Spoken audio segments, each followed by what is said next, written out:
When we physicists look in outer space for alien life, we don't look for little green men. We look for Type 1, Type 2, and Type 3 civilizations.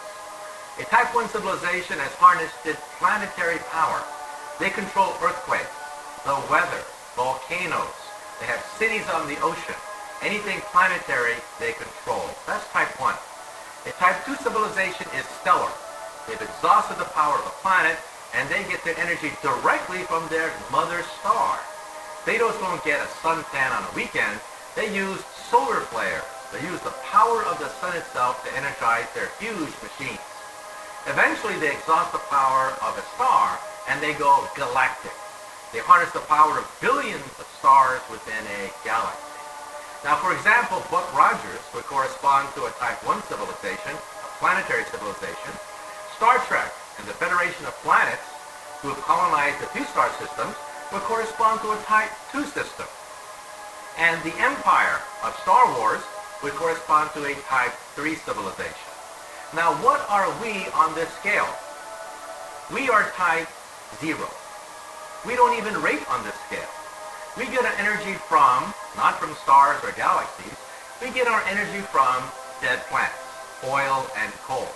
But we can calculate when we will attain Type 1 status, in about 100 years. Now, every time I read the newspaper, I see evidence of this historic transition from Type 0 to Type 1. And I am privileged to be alive in the most important era in the history of the human race, the transition from Type 0 to Type 1. I read the newspaper, and I see evidence of this everywhere. What is the European Union? The European Union has been formed to oppose NAFTA, that is, the United States, Canada, and Mexico. But why? Because we're seeing the beginnings of a Type 1 economy. Huge planetary trading blocks are the beginnings of a Type 1 economy. And what language will this Type 1 economy speak? Everywhere I go around the world, I find that the elites all speak English as a second language. In the future, the planet Earth will be like that. Everyone will speak their own native language, but on top of that, there will be a Type 1 language, probably English. There's also going to be a Type 1 culture and a Type 1 political system as well. You can go anywhere on the planet Earth and show people pictures of two individuals that are instantly recognizable by any human, Madonna and Arnold Schwarzenegger. In other words, we're talking about Hollywood movies. We're talking about rock and roll, rap music, blue jeans. That's going to be the planetary culture of the planet Earth. And what is the Internet? The Internet is the beginning of a Type 1 telephone system. That's all it is.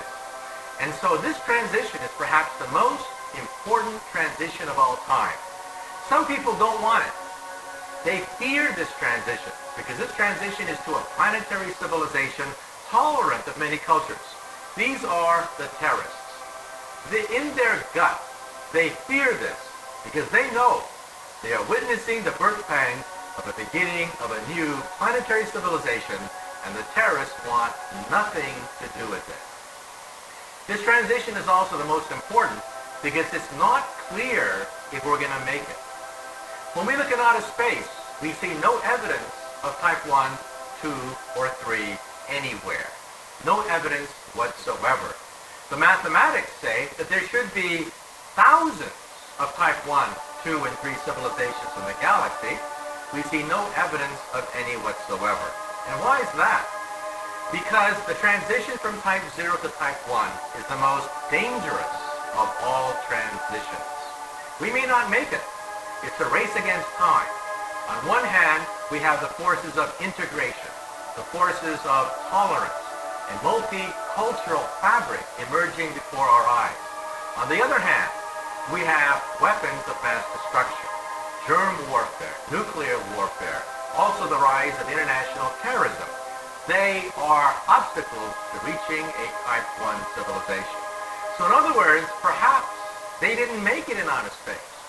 If one day we have starships and visit other star systems, perhaps we'll find planets whose atmospheres are irradiated or whose atmospheres are too hot to bear life because they did not make the transition from Type 0 to Type 1. Now, by the time you're type 2, you are immortal. Nothing known to science can destroy a type 2 civilization. Even a supernova cannot destroy a type 2 civilization. They'll either move their home planet, or they'll simply stop the nuclear fires from exploding. And by the time a civilization becomes galactic, they may in fact have the ability to control the face of the galaxy itself. By the way, if you're type 3, you will explore the galaxy not by sending Captain Kirk on an Enterprise hopping from star system to star system.